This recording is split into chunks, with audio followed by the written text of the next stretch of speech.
ही जी साडी आहे ना, ही मी तिरुवनंतपुरममध्ये घेतलेली. साऊथला जेव्हा आम्ही फिरायला गेलेलो तेव्हा. आणि साधारण 650च्या रेंजमध्ये ही साडी आहे. इतक्या वेळा मी वापरली आहे. मटेरियल आणि त्याचं शाईन बघा, अजून खूप भारी आहे.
पहिले प्रोडक्ट म्हणजे माझ्याकडे जो एअर फ्रायर आहे तो सतत मला वॉश करावा लागत होता. पण या ज्या बटर प्लेट्स आहेत याच्यामुळे तो इझी होईल, की सतत वॉश करावा लागणार नाही. बटर पेपर आपण यूज करू शकतो. नेक्स्ट आहे जे आपल्या प्लग पॉईंट असतो त्याच्यामध्ये गौरी, लहान बाळ तुमच्या घरी असेल तरी ते बोट घालू शकतं. शॉक किंवा करंट लागू शकतो त्याच्यासाठी ह्या छान प्लास्टिक प्लग पिन आलेले आहेत. खूप अफोर्डेबल आहेत आणि सगळ्यात महत्त्वाचं याच्यामध्ये 2 साइजेस आहेत. एक छोटी मोठी आणि अशी एक पिन दिली आहे ज्यानं तुम्ही ते काढू शकता प्लगमधून. तिसरं जे आहे तो हा वायपर मागवलेला होता मी. आणि एक म्हणजे विंडो क्लिनिंगचा ब्रशसुद्धा आहे. त्याला अटॅच करायला छान असं एक एक्स्ट्राचा हे सुद्धा दिला आहे, पॉईंटसुद्धा दिला आहे, जेणेकरून एक पट्टी दिली आहे त्याच्यामधून तुम्ही त्याची हाईट वाढवू शकता. ब्रश एकदम सॉफ्ट आहे. तुम्ही पहिला ग्लास क्लिनिंग करू शकता आणि त्याच्यासोबत एक वायपरसुद्धा आहे. थोडासा तो ॲक्च्युली बसवताना हार्ड जातोय, पण आफ्टर ते बसवल्यानंतर वगैरे खूप छान क्लिनिंग होते. मी नेक्स्ट ब्लॉगमध्ये तुम्हाला नक्की दाखवेन. Meeshoवरून काही प्रोडक्ट्स खूप छान आणि अफोर्डेबल रेंजमध्ये येतात. काही फक्त की त्याचे रिव्ह्यूज चेक करणं गरजेचं आहे. नेक्स्ट मला किचनमधले जे टॉवेल आहेत म्हणजे टिश्यू पेपर, किचन टॉवेल्स त्याच्यासाठी मला असे काही हे मागवायचे होते हँगिंगसाठी. आणि जो मोठा टिश्यू पेपर असतो उंचीला, विड्थला, तो परफेक्ट बसतो याच्यामध्ये. आणि याच्या सगळ्याच्या प्राइजेससुद्धा मी डिस्क्रिप्शनमध्ये नक्की सांगेन. मला सगळ्यात जास्त आवडलं ते म्हणजे हे डोअर स्टॉपर. याच्यामधून बाळांचे हात वगैरे दारामध्ये सापडणार नाही. तुमच्या घरी जर लहान बेबी असेल तर नक्की ऑर्डर करा, कारण की हे खूप सेफ आहे. मी पुढे तुम्हाला दाखवते, तो सुद्धा व्हिडिओ नक्की बघा. हे ना, ॲक्च्युली याचा खूप यूज आहे बरं का. तुमच्या घरात जर लहान बाळ असेल ना तर हे जस्ट असं इथं लावायचं. आणि टिलू डोअर पुढे ढकल ये. आणि हे बघू शकता. सोड ना एक मिनिट, आई इथंच आहे. हे एवढं डिस्टन्स राहते बघा. बाळांचं बोट वगैरे काही सापडणार नाही. कारण की हे खूप रिस्की काम आहे. जर दारामध्ये इथं हात वगैरे सापडू शकतो. हे साधारण 10चा सेट आहे. फक्त इथं नाही सांगू शकत, या बाजूला, पण ही तर सेफ्टी नक्कीच आहे. टिलू सेकंड कर मम्माला, सेकंड कर. Very good.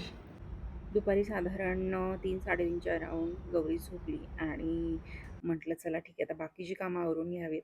आणि ते तिनं काढून टाकलेलं होतं जे मी डोअर सेफ्टी लावलेली होती, स्टॉपर्स. आणि मग म्हटलं चला ठीक आहे, बाकीची कामं आवरेपर्यंत म्हणजे सतत डोअर उघडून बघायची गरज नाही आणि बाळाची झोपसुद्धा डिस्टर्ब होत नाही. खूप छान आहे, अफोर्डेबल आहे. तुम्हीसुद्धा नक्की ऑर्डर करा जर तुमच्या घरामध्ये छोटं बेबी असेल तर. डिस्टन्स पण बघा किती छान आहे त्याच्यामध्ये. जेवण वगैरे झालं, आम्ही दोघं पण जेवलो. म्हटलं चला ठीक आहे, काहीतरी थंड घेऊया.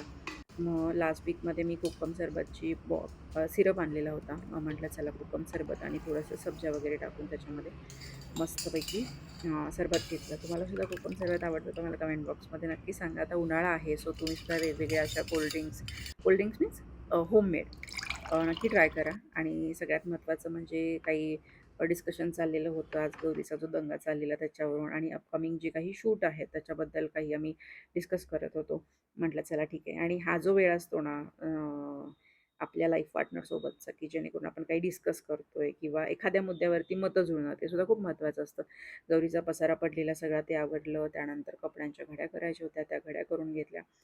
अगदी म्हणजे काहीच आवाज न करता मी सगळं आवरत होते, कारण की दाराला मी स्टॉपर लावलेला. दार पूर्ण लावल्यानंतर तितकासा आवाज जात नाही. पण दाराला स्टॉपर लावलेला. मग म्हटलं चला ठीक आहे, हळू करत मी सगळं हे आवरून घेतलं. आणि त्यानंतर साधारण 4च्या आसपास मी म्हटलं चला ठीक आहे, आता जो साड्यांचा आपण हे जे काही पसरून ठेवलेले आहेत साड्या सगळ्या, ते व्यवस्थित आवरायला घ्याव्यात. साडीची घडी करताना नेहमी काय करायचं ना, की फॉलची जी बाजू असते त्या फॉलच्या बाजूनं तुम्ही साड्यांची फोल्ड करायला घ्यायची, म्हणजे उलटी घडी करायला घ्यायची. कारण की काय होतं, की फॉलची जी बाजू असते त्या त्या बाजूला थिकनेस असतो आणि जाडपणा असतो किंवा वजन असतं. साडीची घडी एकदम परफेक्ट बसू शकते. सगळ्यात महत्त्वाचं म्हणजे जर काही तुमच्या साड्यांच्या घडीवर घडी सतत घातली जात असेल तर घड्या ज्या आहेत त्या उलट्या-सुलट्या करून तुम्ही वापरू शकता. कारण की काय होतं, की सतत घडीवर घडी करून तिथली जी जर असते ती काळी पडते किंवा थोडंसं साडी फिसकल्यासारखी होते. कसर वगैरे लागते तिथं. त्याच्यामुळं घड्या ज्या आहेत त्या उलट्या-सुलट्या करायच्या, जेणेकरून साडीची लाईफ वाढेल.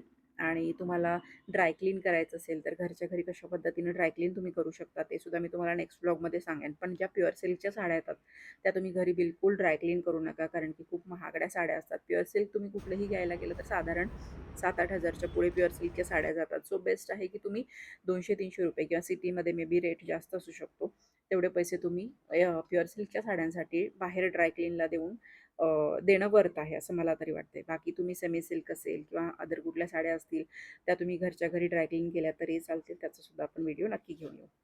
फायनली ब्लाऊज पण मी छान व्यवस्थित फोल्ड करून घेतलेत. या सगळ्या साड्या प्रेसला देणार आहे, त्याच्यामुळे त्याच्यासोबत ब्लाऊजसुद्धा प्रेसला जातील. तर या अशा साड्या पसरून ठेवण्यापाठीमागचं रिझन काय? तर साधारण या साड्या मी 2-3 वर्ष वापरलेल्या नाही आहेत. कपाटामध्ये तशाच ठेवून होत्या. प्रेग्नन्सी किंवा आफ्टर डिलिव्हरी वगैरे मला ते नेसणं जमलं नाही आहे साड्या. मग त्याचा थोडासा एक उग्र वास येत होता कपाटामध्ये, किंवा साड्यांच्या जे मटेरियल आहे त्यालासुद्धा एक उग्र वास येत होता. मग म्हटलं चला ठीक आहे, आज सकाळी पहिला ऊन आहे का बघितलं, कारण उन्हाळा सुरू झाला आहे पण पाऊस पडतो. मग पहिला वातावरण चेक केलं, कारण की हवेमध्ये जर दमटपणा असेल, ओलावा असेल तर कपड्यांना सुद्धा त्याचा इफेक्ट होतो. त्याच्यामुळे हवा कोरडी असणं गरजेचं आहे. आणि सगळ्यात महत्त्वाचं, हा जो लेअर असतो याच्यामध्ये हवा येऊन जाऊन खेळती राहिली पाहिजे. जेव्हा दुकानांमध्ये साड्या असतात त्याच्यामध्ये सुद्धा फोल्ड टू फोल्ड साड्या ठेवलेल्या असतात, याच्यामध्ये हवा वगैरे लागलेली नसते. जेव्हा आपण ती साडी नेसतो, वेअर करतो, तेव्हा त्याच्यामध्ये आपल्या सेंट असेल, आपण जो परफ्यूम यूज करतो, किंवा काही एखादं तेल सांडलं किंवा एखादं कुठलं काही खाऊच आणला साडीवरती आणि आपण जर ड्राय क्लीन न करता किंवा वॉश न करता कपाटांमध्ये साड्या ठेवल्या तर तो वास जो असतो तो एकमेकांना लागला जातो. त्याच्यामुळे आत्ता म्हटलं सकाळी छान ऊन पडलेलं होतं, म्हणून या सगळ्या ज्या साड्या आहेत त्या मी व्यवस्थित पसरून ठेवल्या, अगदी सिंगल सिंगल फोल्ड उघडून ठेवलेली, जेणेकरून आतमध्ये हवा खेळती राहावी. हे जे तुम्हाला जर करायचं असेल तर साधारण उन्हाळ्यामध्येच करून घ्या, कारण की नंतर वातावरण दमट असतं. कपाटामध्ये ठेवून ठेवून सुद्धा साड्यांचे जे घड्या असतात पूर्ण फोल्ड टू फोल्डच आपण ठेवत असतो सतत, त्या घडीसुद्धा खराब होत जाते किंवा काळपट पट्टी तयार होते तिथं, किंवा कसर लागते साड्यांना. सो घड्यासुद्धा सतत चेंज करा. तुमच्याकडे जर एवढं स्पेस नसेल किंवा तुम्ही जर पूर्ण घरामध्ये किंवा हॉलमध्ये वगैरे साड्या पसरून ठेवू शकत नसाल, तर दोरीवरतीच तुम्ही साडीची घडी उलटी सरळ करून त्या साधारण तासभर का होईना पण हवेला ठेवू शकता. सकाळी 12:30 वाजता मी साड्या या सगळ्या ठेवलेल्या होत्या ओपन करून. आत्ता साधारण 4 वाजेपर्यंत मी त्याला व्यवस्थित हवा लागू दिली. आणि ब्लाउजेससुद्धा मी उलटे करून ठेवलेले, कारण की स्वेटिंग वगैरे होतं. तुम्ही जर स्वेटिंगचे पॅड वगैरे यूज करत असाल तर वेल अँड गुड, पण नाहीच जर तुम्ही वापरले पॅड वगैरे तर त्याला थोडासा घामाचा वास वगैरे येतो त्याच्यामुळे. आत्ता मी ॲक्च्युली या साड्या घरी प्रेस करणार होते, परंतु गौरी आहे आणि ती काही मला व्यवस्थित प्रेस करू देणार नाही, रिस्क नको. सो मी या सगळ्या आत्ता प्रेसला देते, कारण की कधी कधी असं होतं की अरे अचानक कार्यक्रम ठरतो आणि आपल्याकडे रेडी साडी नसते. सो म्हटलं चला ठीक आहे, साड्यासुद्धा प्रेसला द्यावा. ही एक बॅच झाली. आत्ता ह्या साधारण 10 ते 11 साड्या आहेत आणि हे त्याच्यावरचे सगळे ब्लाउजेस. पण अजून साधारण भरपूर साड्या आहेत. मी नेक्स्ट ब्लॉगमध्ये तुम्हाला नक्की दाखवेन की डिझायनर साड्यांची काळजी कशी घ्यायची किंवा कशा पद्धतीने वाळत घालायच्या, घड्या कशा करायच्या. याच्या अगोदरसुद्धा मी चॅनलवरती बरेचसे व्हिडिओज अपलोड केलेले आहेत साड्यांशी रिलेटेड, कारण की साड्यांवरचं प्रेम हे खूप वेगळं आहे माझं, तुमचं, बऱ्याच मैत्रिणींचं. सो पुन्हा भेटूया पुढच्या व्हिडिओमध्ये. खूप सुंदर सुंदर साड्यांचं कलेक्शन तुमच्याकडे सुद्धा असेल. अगदी आई, आजी, पणजी यांच्या साड्या तुमच्याकडे जर वारसा म्हणून असतील तर त्या साड्यांना सुद्धा छान अशी खेळती हवा लागू द्या, जेणेकरून त्यांची लाईफ वाढेल. आणि साड्यांबद्दल अजून माहिती ऐकायला आणि बघायला आवडेल का, मला कमेंट बॉक्समध्ये नक्की सांगा. पुढच्या व्हिडिओमध्ये सुद्धा छान एक इन्फॉर्मेशन, पुढचा व्हिडिओ सुद्धा छान एक इन्फॉर्मेटिव्ह व्हिडिओ घेऊन येणार आहे तुमच्यासोबत. तोपर्यंत चॅनलला सबस्क्राईब करा आणि इंस्टाग्राम पेजला सुद्धा फॉलो करा. बाय.